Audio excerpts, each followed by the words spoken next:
Hello, and welcome to training on how to use the loan calculator within IQ Office. To begin, log into your IQ Office. If you don't know how to access the system, please contact your office administrator and they can help you with that. Once you're logged in, go to the Tools/Preferences on the left-hand side of the screen, and then to Loan Calculator. This will open up a basic loan tool.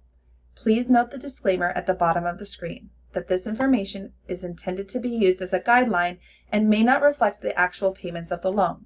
To get qualified information, please speak with a lender.